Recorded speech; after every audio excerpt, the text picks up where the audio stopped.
Hey, welcome back to my channel. Ooh, I have been gone for so long. I'm on a little hiatus because I've been trying to figure out what I really am here for, like what I'm really here for, and I really feel like I want to bring something a little bit more vulnerable and something more relatable and something more meaningful. So welcome to my new series. It's called the Good Girl series with quotation marks because this series is basically just going to be about series of events in my life that have happened that kind of contradicted the good girl image that I tried to live up to, the idea of perfection that I tried to live up to, and necessarily it did not work. So come along with me on this ride and get in my business. So here we go. We're going to talk about my first relationship. Everybody loves relationships, so let's talk about it. So I was friends with this guy for a really long time, and we decided to date our 4th year of our friendship. He hit me with the I like you, and I was like, I guess we could try and make something work, right?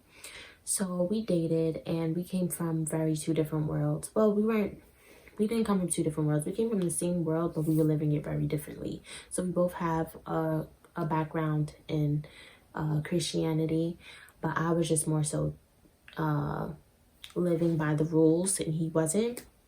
So imagine me, Christian sheltered girl with a kind of sort of bad boy. Every girl loves a bad boy, right? So the first month of our relationship was actually like perfect. He was a perfect gentleman. By the way, I was a virgin, like had never made out with a guy. Like I'm talking about like hands off. Like I was like squeaky clean image. I was squeaky clean image, and he was the polar opposite. He was very experienced. So the first month he was a complete gentleman, and I didn't have no complaints. Like he didn't force me to do anything. He didn't try and kiss me in the mouth. Like he just had complete total control, like self-control, and I was thrown off. I was shocked, right? Kind, sweet. So 3 months later into our relationship, the virginity that I was holding on to and promising God that I was going to hold on to until marriage, I had given it away to him. And he didn't force me. It was definitely under consent. But I wasn't happy about it. I was actually distraught when I finally came to the realization of what I really did. Because after it happened, I was kind of just like emotionally numb. Like, I know I did something, but I don't care, so I didn't really mourn my virginity and probably until like a few days later. And I know mourning is like such a exaggerated word, but that's really what it was for me, because I had I made a promise to God when I was 14. I was like, I'm holding on to my virginity. I'm not gonna date. I'm not gonna do this, and I'm gonna live my life this way. And it just completely blew up in my face. And I was like, oh, there's temptation. Oh, I'm a human and my body wants to do things, but my mind doesn't. And I did it. So I was really disappointed in myself. And in result of me feeling so much shame and so much guilt, I broke up with him, like with the quickness. And I was like, I'm not putting my relationship with God on the back burner for this relationship, but it just so happened that that's not the way I thought it was going to be. I thought it was going to be easy letting go, but it wasn't, and I'm going to tell you why. And one thing I do want to say is that I understand that the world normalizes sex, and sex is a part of life, and blah, blah, blah, blah, blah, blah, blah. But let's just understand that everyone has different beliefs and chooses to walk different paths, and I am one of them. I broke up with him, got back with him, and everything was cool. Everything was gravy until I found out that I got cheated on, and I found out I got cheated on by a third party, a trustworthy third party, so I knew it was true. And then when you're a girl and you have that gut intuition, like, my man is doing something that he's not supposed to do. It was definitely one of those situations. I just didn't have the full proof until somebody opened their mouth and told me. So I broke up with him, and I was always quick to leave anyway, so it didn't really bother me. You would think like me finding out he cheated on me was going to be something I was just like, gasp, how could you do that to me? Cry, cry, cry, tears. I hate boys, I hate men, blah, blah, blah, blah, blah, blah. But I was so emotionally numb, and I didn't want to, I was in denial. I didn't want to believe it. It's like I believed it, but it was just like, that didn't happen to me. Like, you know, like I was able to separate my emotions from it because I was away from college, away at college, and so was he. And he wasn't in my face to make me feel no type of way. So it was kind of easy to be like out of sight, out of mind kind of situation until like a month later. And I asked him about it. And I mean, I asked him about it for like an hour until he told me the truth. And then I heard it from his mouth. And then it kind of came like crumbling down in my heart. Like, how could you, you dirty, dirty dog. So oddly enough, call me a clown because I was attending Clown University, almost graduated but not quite, ended up throwing away my school ID eventually, but I'll let you guys know about that later down the line. We're still talking about how I was a clown. So even after he admitted to cheating on me a month later, I still was talking to him, and I never brought it back up again because one thing that I didn't want to be was a bitter, scorned woman. So I didn't say anything about it ever again. And let's just say it was a reoccurring thing, especially when we agreed to only be seeing each other. And my self-esteem was lowering by the minute, by the second. My worth was depleting when my worth should have never been a non-negotiable to begin with, but I was compromising it.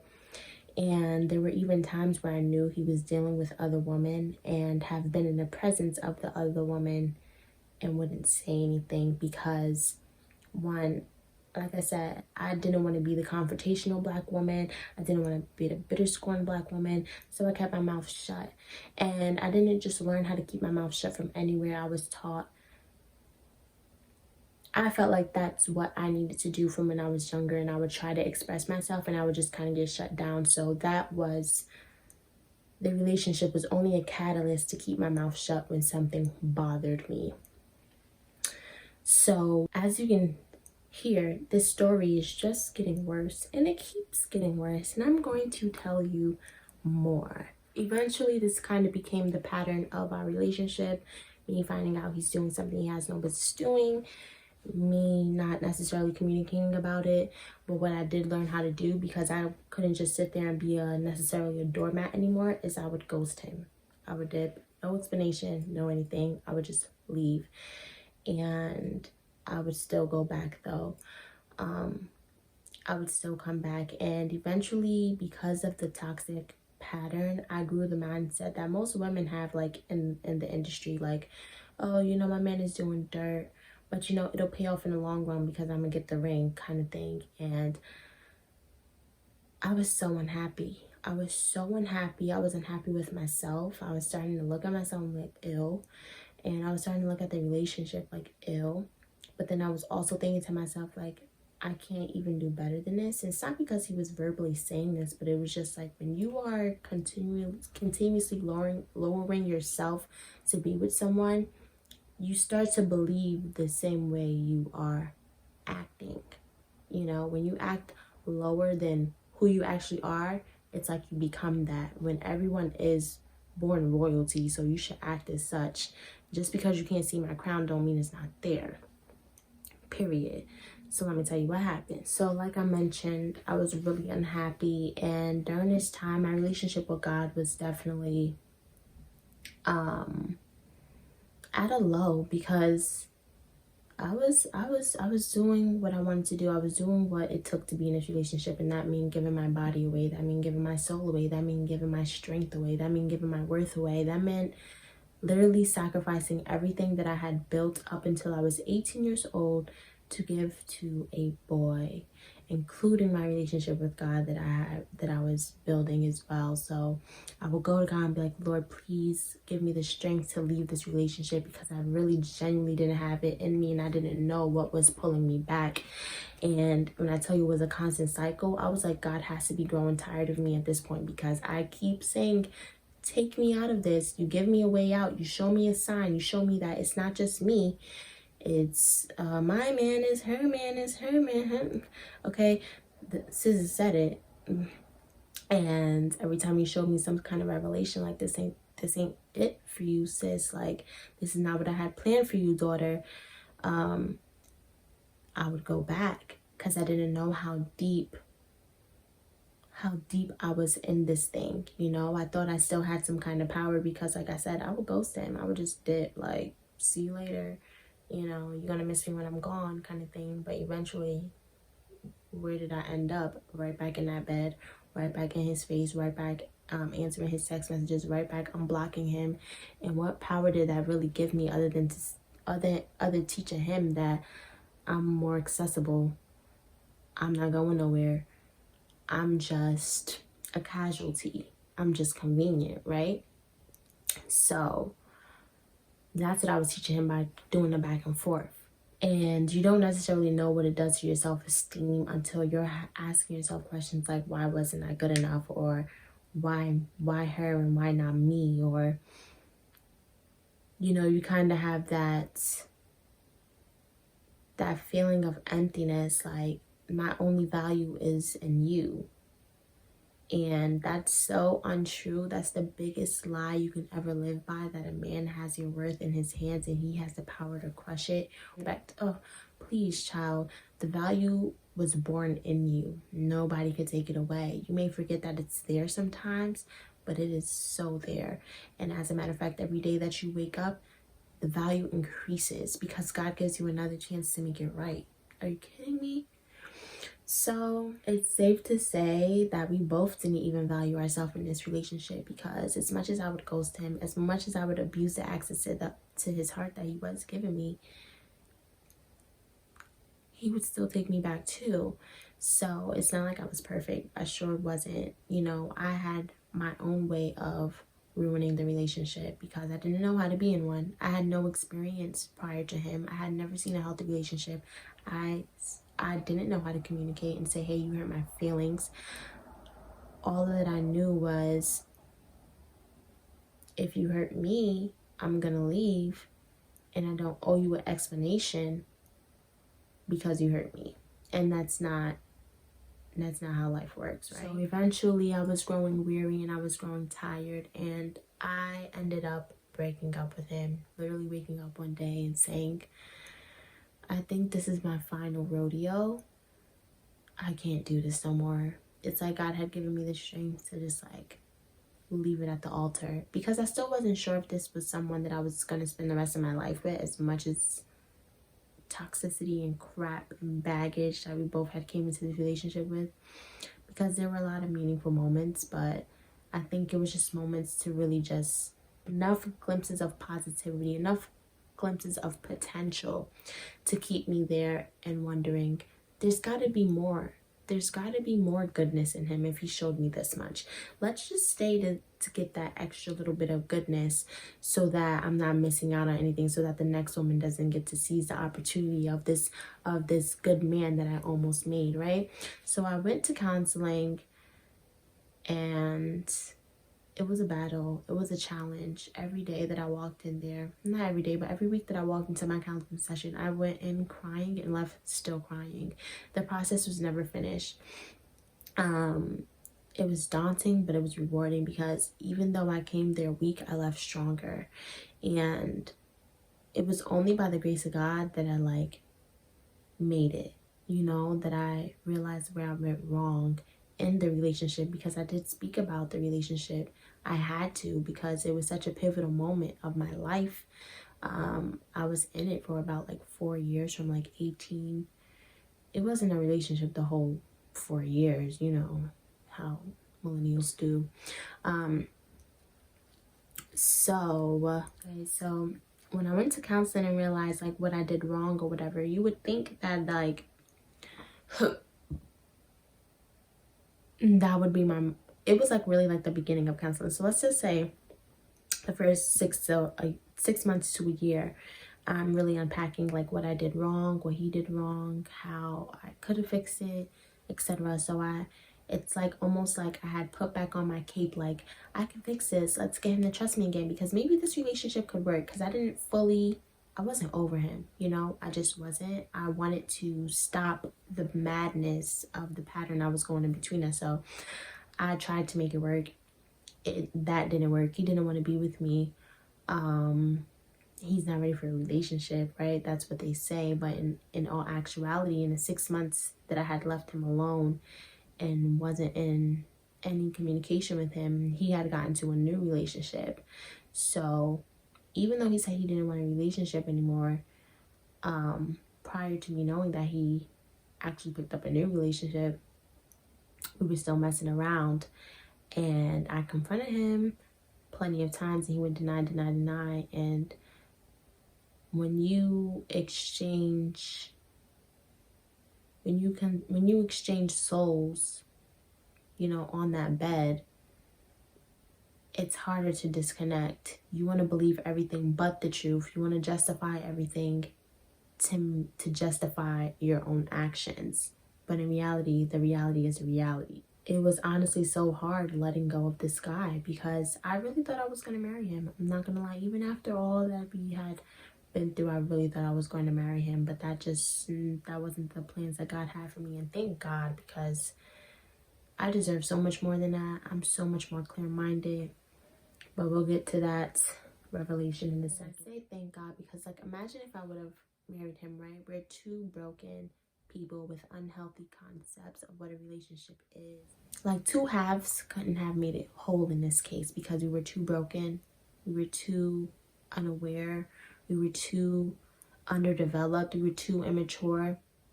After me going through that whole, is she your girlfriend, is she not your girlfriend, I'm still here, I'm confused, I'm trying to fix things, I just said, you know what, this isn't worth my peace.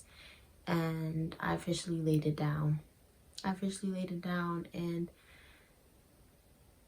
God really did do a work in me. And it wasn't an easy work. God really had to purge me and refine me of everything that came out of that relationship, of everything that was embedded in me, everything that I had to learn, I had to unlearn. God really taught me something, and out of it came so many blessings, and I'm going to tell you why. I surrendered right back to God. I gave my body back. I gave my mind back. I gave my soul back. I've been celibate now for almost 2 years, and I haven't dated. Not that dating is like a sin or anything, but I've really just been in my wilderness season, and out of that, I got the fortunate opportunity to move to California. I'm from New York. I've been in New York my whole life. You know, I got the fortunate opportunity to move to California and just restore my relationship with God and really get down into who I was originally planned to be. Because when I tell you, my perception of who I was so warped. It was like every time I looked at myself or thought of myself, it was almost like looking into one of those mirrors that, you know what I'm saying? Those mirrors, funhouse mirrors that kind of always make you look distorted. That's how it was looking at myself for a very long time. I'm like, who am I? Like, what do I even make of the mess that I made of my life? Like, what happened? So I encourage all my women and all my men who have been in relationships that have torn them down, or, you know, you've been in situations that didn't serve you at all. Like, don't resent that relationship. Don't think of that person as an evil, nasty person that did something bad to you, but instead thank them for the lessons that they taught you. Thank them for bringing you to the realization of who you really are and what you don't deserve, and that you can have something better than that, because that's what that taught me. And it also taught me that I have my own issues and mistakes and I need to work on being someone else's partner. And I wasn't perfect at all. Not as perfect as I thought I was. And honestly, this relationship taught me going forward what to look for when I am dating. And it honestly has sharpened my discernment, because I could tell red flags from right away if I know the man is for me or if the man is not. And I know that might sound crazy to some people, as everyone has a different way of processing things, but I just happen to have the gift of processing things really quickly when it comes to learning who people are. this situation really did help me find my voice again. It helped me bring my self-esteem right back to what God originally had planned it to be. And it helped me find the new and improved me. You know, it helped me find Ashley 2.0, I guess we can say. And I really want to encourage my young ladies. You are made in the image of Christ. That is the closest thing to perfection that it's going to get. So you don't ever let no man treat you less than. And if he is, please throw him in the basura. Because no. And if you don't even have a father to show you an example of how a man should treat you, you have a heavenly Father that is happily willing to give you a hand and showing you how you were planned to be treated. Okay? And enough is said. Okay? I hope that you guys took something from my story, and I hope that you can use it or share it with someone who is going through a similar situation or who needs to leave the past in the past. But nevertheless, I definitely do want to pray with you guys before I end this video. So let's bow our heads and let's close our eyes. I'm going to say a quick prayer. Thank you for using me as a vessel to tell my testimony, Lord, to touch the ears of those who really needed to hear it, who really need to see it, and who really need to see the living proof and refinement and purification and restoration, Lord, because if you could do it in me, then you can do it in everybody else, Lord. I pray that this video gives someone hope. Bring love and bring comfort to your children, Lord, in these uncertain times. And I just thank you and I praise you for another day, for another 24 hours. And you are amazing. In Jesus' name I pray, amen. Don't forget to like, comment, and subscribe. I hope you guys enjoyed.